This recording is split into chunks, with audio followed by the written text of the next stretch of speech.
Oh, who put that there? Hey everyone, I'm Aiden, and I like to build things, and today, unfortunately, I'm feeling a little under the weather here, so if my voice sounds hoarse, or if I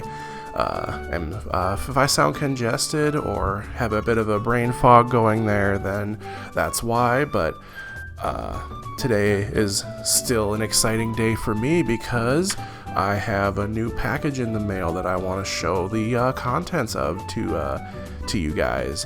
Now, normally I would set the box on my desk here in front of us. However, the box is so massive, way bigger than I was expecting it to be, that it is not gonna fit on my table here. So, yeah, I've opened it just to make sure all the contents are in there, and it's not like the USA Gundam subscription box where it's a surprise that I would like to share with you folks. It's just I want to talk about the things in this order and some future plans with them. So, and if you follow me on Blue Sky, you probably already know what all of this is. Check the link in my description. That's a better point, yeah. Check the link in my description of every video. I'm trying to make sure I have my Blue Sky account linked down there, and you see builds that I'm working on as they're happening and before they turn into videos. But with all that out of the way, I have the box off to the side to me here, and I think I'm just going to start with the smallest stuff and work my way up. Alright, and starting off with the smallest, we have Display paint markers, which I have no experience with. It's kind of why I wanted to give these a try. I wanted a gray one because, you know, you never realize you need a gray one until you get that one kit that's missing gray parts that just need that little touch up. And then I got this, the metallic purple one, because I have a high grade, I believe it's the Hindry Sturm from Witch from Mercury that I want to add a bit of shiny purple to, just because that kit has clear purple parts to it. And since it is an unboxing video, why don't I just crack these out of their little boxes here. Dang, these are way chunkier than I expected them to be. Ooh, and that felt tip on there. Probably way better for painting than the chisel tip that Gundam markers have, although you can optionally airbrush with those as well, so there is, I guess, some benefits to that shape. And I just grenaded the top of this box here, but not that big a deal. I wasn't planning on keeping it. Yep. Almost looks more like a makeup applicator than a paint marker. That one's got the felt tip as well. Yeah, so I do want to paint that Hindry Sturm kit. That should definitely help with that. Set this off to the side here. Yeah, paint markers. Let's move on to the next largest item in the box. Alright. We have, well, obviously the high-grade Apotos. I have been thinking about getting this kit for quite a while now and just keep putting it off, and they had it pretty cheap on, oh, I forgot to mention, all of this is coming from New Type. This is a big New Type order I got just to treat myself, I guess you could say. But yeah, I feel like they had a good price on this one, so I wanted to pick it up. And yeah, I've only built a small handful of Iron-Blooded Orphans kits before this, which is the 1/100 full mechanics, whatever they called it, version of this, which I wanted to bring out for this video, but it's in storage somewhere in my apartment and I just can't find it right now. But that kit is so old. I got it right around the time these were coming out, I believe, and it's turned into a ragdoll now. Those joints are all so loose, but hopefully I can give this one the TLC it needs to last a little bit longer. Anyways, unlike my last unboxing video, I am actually going to use my box cutter, which comes from my Tamiya basic tool set, for any of you who might have been wondering that.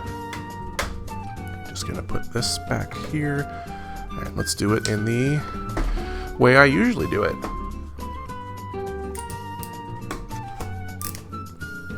always put the blade back in before setting it down.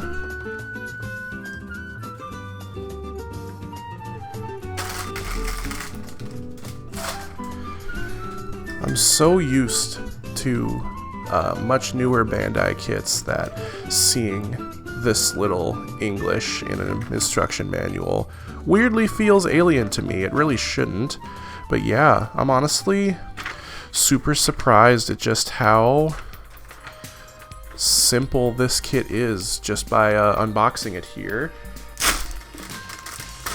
Okay, yeah, the weapons on this kit, unfortunately not including the rifle that the Apotos uses. I know that that's sold separately, but yeah, they are a decent size. I would have thought they'd be a little smaller on this one. And then just kind of the IBO frame here, looks like. I have built one other high-grade Iron-Blooded Orphans kit. I can't remember the name of it. It's that weird purple one with the big lance.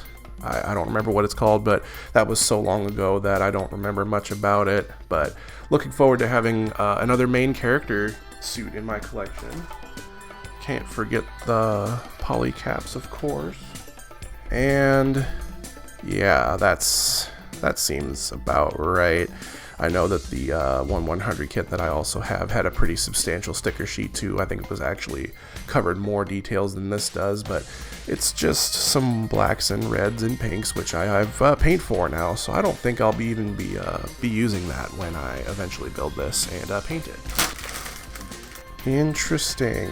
I find it fascinating that this kit does not come with a multicolored A runner, instead having all of its different color apps being on their own runners here. Yeah. And then I would have thought there would have been another white runner in here. This must be more efficient with parts usage, excuse me, than I thought. Yeah, that should be a fairly interesting build for me, since I'm not super familiar with the IBO line, and it shouldn't be too hard to paint, I don't think. Top it off with the manual here. Close it back up to go into the backlog. Hopefully not for too long, at least to get a straight build done of this. But yeah, that is the first kit in this box, and if I could get it to close.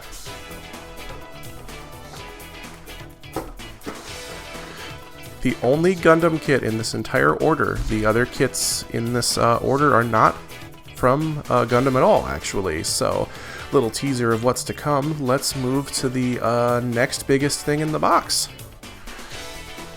Yeah, talk about strange if you're not into 80s anime. We have the AUG, or OG is how they pronounce it in Japanese in the show. I'm not sure what the correct pronunciation of it is, but yeah, the like revived version of the old 2000s HD from Heavy Metal Elgime. And yeah, now I wanted to get the Elgime itself, but New Type did not have it in stock, so I opted to get this because I wanted it as well, because I'm just kind of a sucker for golden mecha. I mean,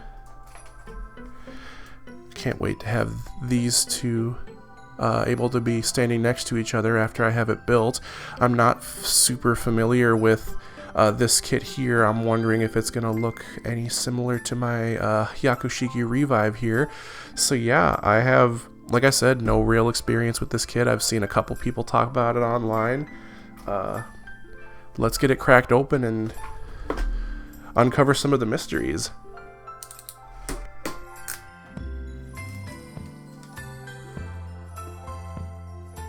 Interesting. Okay. Well, let me do my usual unboxing routine here and not talk so that I can edit it up all nice like I usually do. What do we have here? What is this? Assembly instructions. I guess maybe it's not printed in there like it usually is? That's really bizarre. Let's take a look at you here. Yep. And I know that they make a big deal about it having no color correcting stickers as far as I can recall, although cheeky how the painted build definitely makes that gold look better than the plastic does, but I was planning on painting this kit anyway. Doesn't seem like... yeah, it's got assembly instructions in the manual. I don't understand why it comes with this. It's really strange. That didn't open exactly the way it was supposed to. I probably should have taken a knife to that.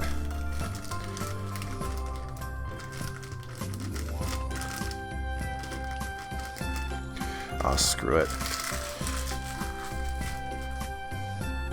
I believe these parts here are the ones that are new to this revival version of the kit to give it better hip articulation. And I'm going to set those here for just a second because I want to just quickly compare. It's a slightly brighter shade of like injection metallic gold. It doesn't look awful, but I have gold paints that I fully intend on painting this with. Lovely generic little polycap runner and a single runner here for the green jewel on its forehead, because I believe the original version of this high grade didn't have that color separated. I think it either had a decal or you were just supposed to paint it. Okay, I believe this is another runner new to this version of the kit because it comes with an extra hand to hold the large scythe that it comes with, because I believe in the old kit you had the pre-molded hand that held onto it and then no other hands to like do a two-handed grip. It was like really limiting, so this one fixes that. Yeah, that's the only thing I can really pinpoint aside from the stand adapter on this runner. New parts for the crosses on the shoulder armor here, just gotta put the red pieces into them. And then kind of similarly to the injection gold, here we have injection silver, and you can tell this is an older runner because the runner marker there is just printed, I guess, onto the plastic instead of it being like see-through. And much like the gold that's in this kit, you know, it's not terrible, but I do plan on painting this just to make it pop a little bit more. But really liking that blade. It's actually a little smaller than I was expecting it to be just by looking at pictures of this online in the box art.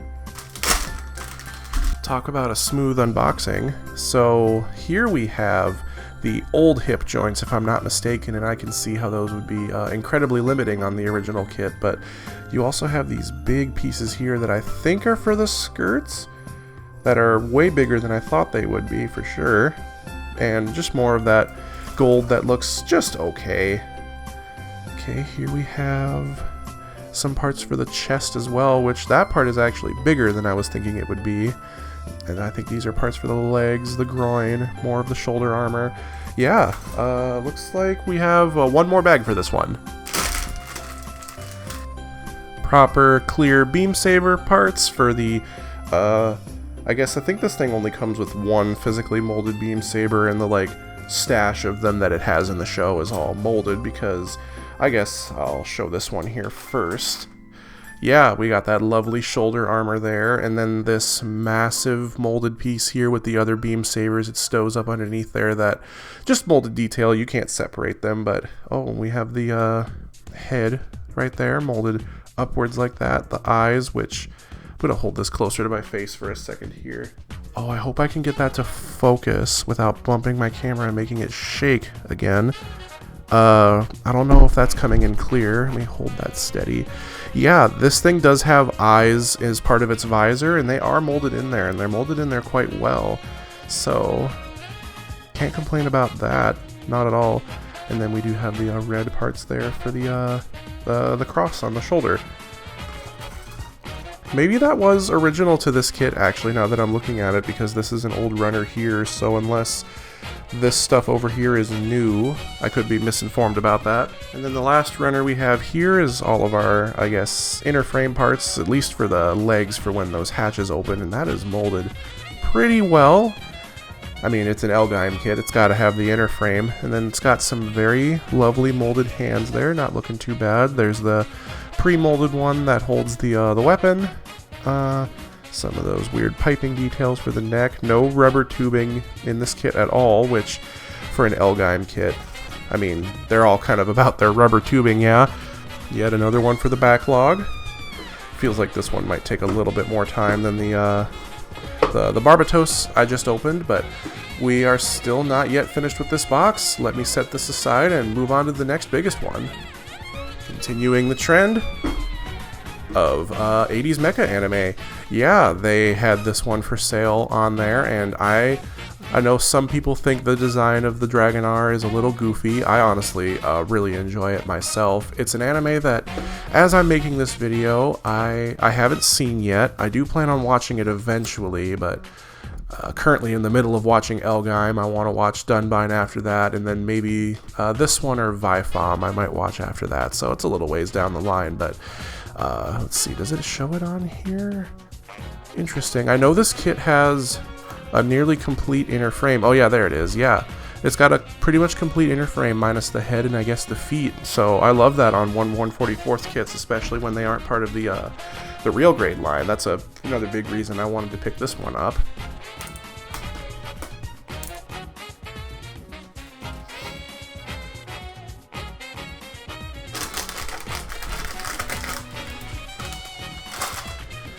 Okay. Reminding me a lot of the manual that came with the high-grade Zabungle and the high-grade Vifam, actually, which I guess is fitting since they're trying to have all of these anime represented in the high-grade line. Yeah. Not a whole lot in there, just a manual. Well, let's get to opening the bags. Much like the AUG or OG we just looked at, it looks like we're going to have a lovely mold on the inner frame here in a nice, just kind of gray color, not metallic.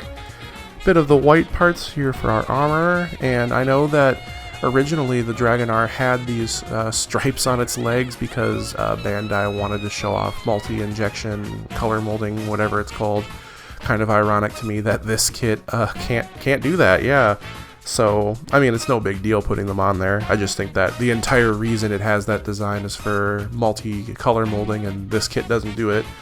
We do have multicolored A runner here, though. That bazooka or rifle or whatever they're called are way bigger than I thought they were going to be. It's fascinating. And I like this shade of blue that it has here, too. It's a little darker than I thought.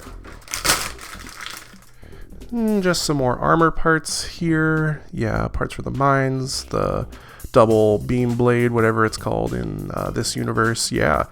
And then, interestingly, another multicolored runner here. Looks like entirely for the backpack, I guess, if they wanted to sell that separately.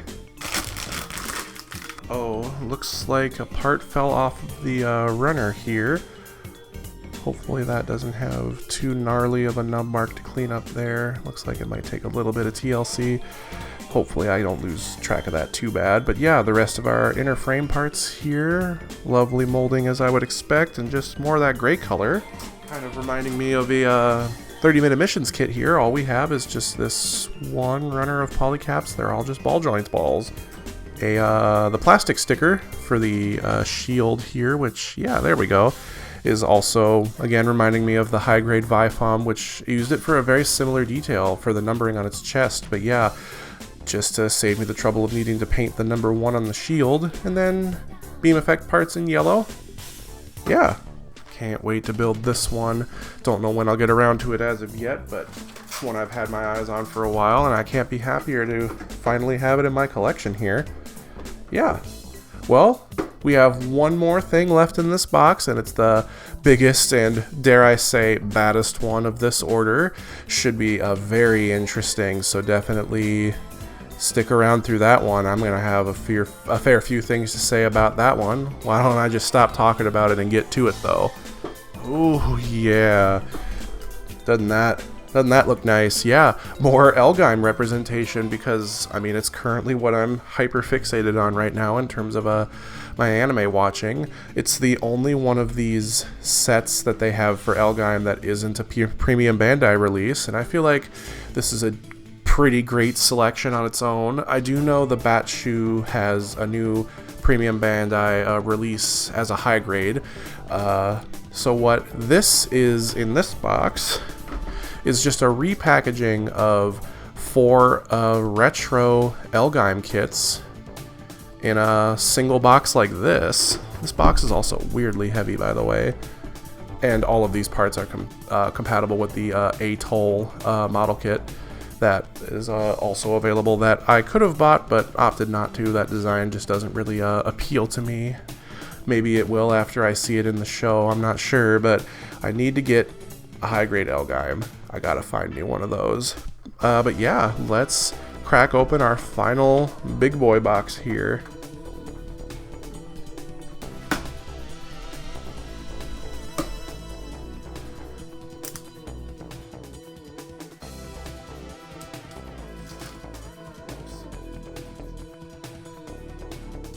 Okay, money shot here, because I have even less experience with this than I did with the Ogre OG kit that I opened earlier.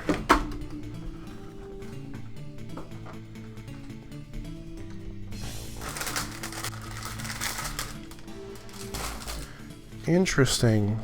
Do all the Elgime kits come with this? Well, I guess I have 2 of them now. And then, yeah, the other major difference is that they don't come with their original instruction manuals. Oh, lovely. So you have 4 retro kits. All of their instruction manuals are in this roadmap style instruction booklet, which is not ideal. I mean, these don't have that many steps to them, but I would have appreciated a single booklet if you're going to combine them all like this. This is going to be unruly to manage while building. Before I open this, I just want to say, these runners are huge. Like, jarringly so.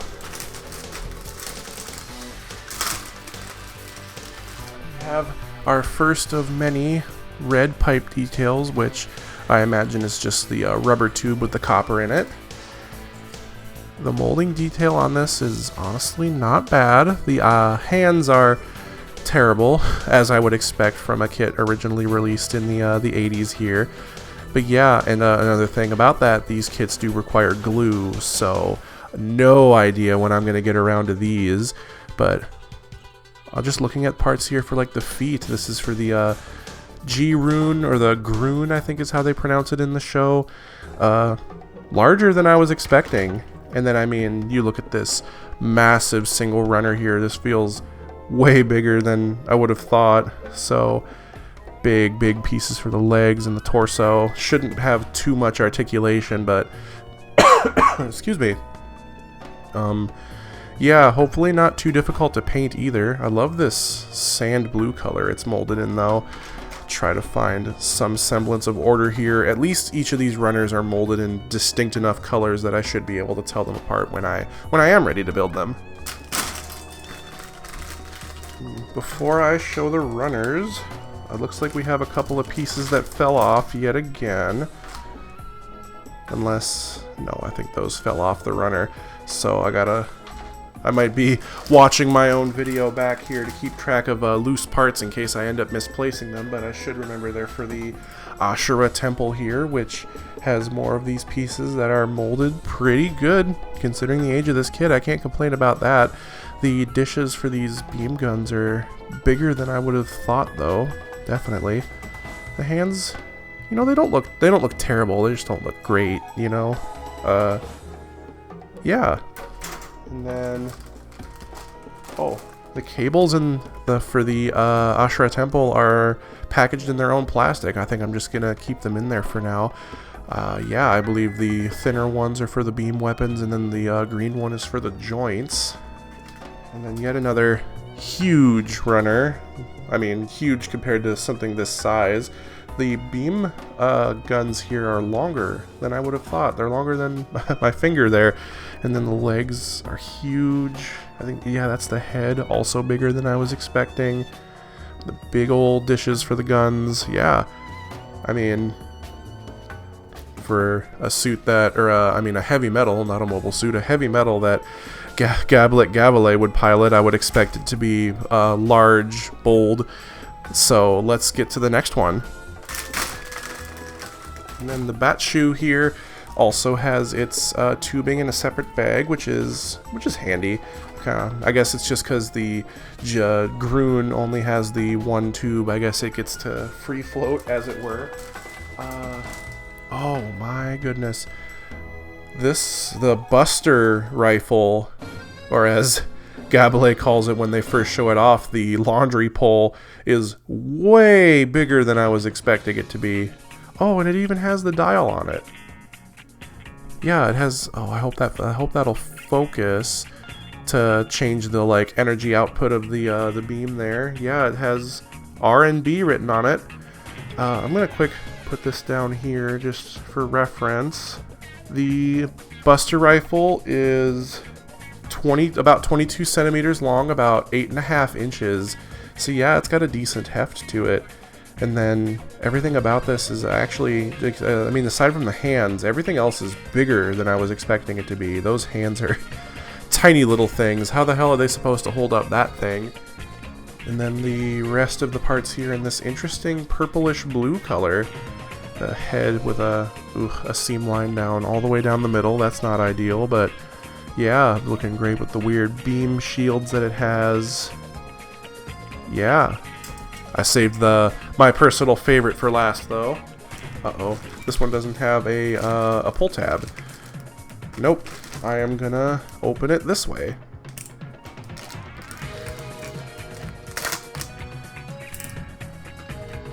It's very reckless doing it like that. I only did it like that so I could film it.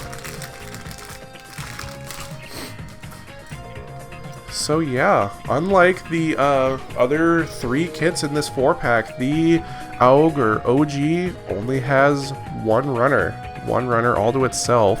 And interestingly, unlike the high grade I just looked at previously, all of the beam weapons in this are separate. And then I wonder how quick it would be to build this with just, parts seem to be coming loose on this one as well, which I guess with how much crap is put in here and how weirdly shaped these parts are, I guess I shouldn't be too surprised. Just a little unfortunate, but yeah, I wonder how long it would take to build this without any glue, just tape, just to get a rough fit there. And then if I bring out my Hyakushiki again, it's probably not showing up well on camera. The gold again is just slightly lighter than the Hyakushiki gold. So, very interesting.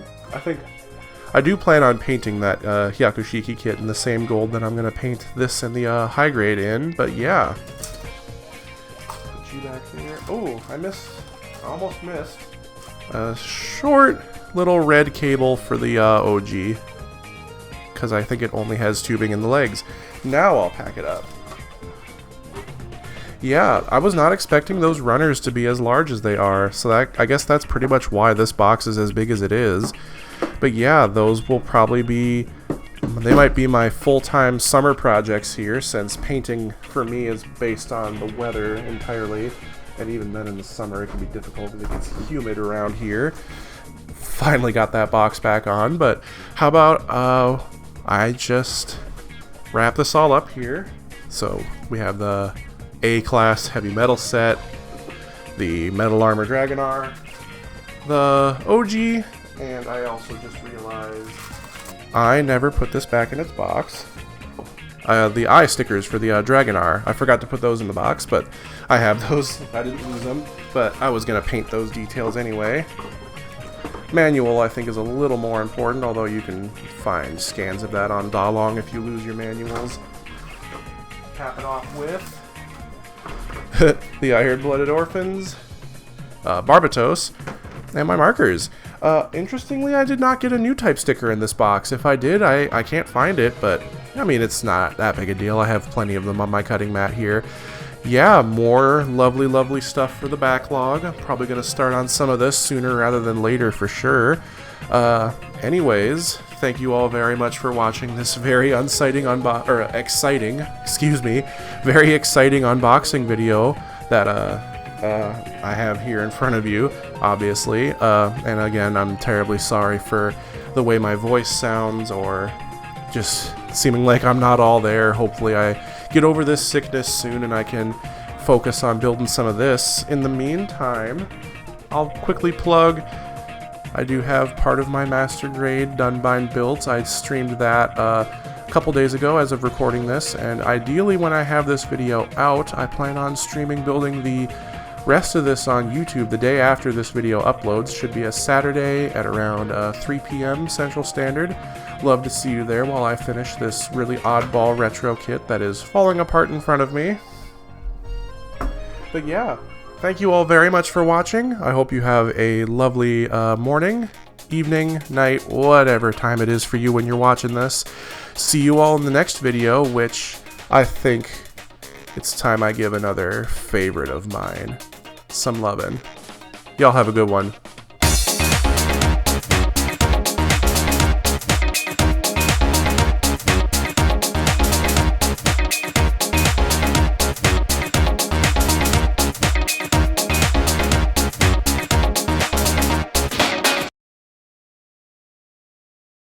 See you again, my Earth.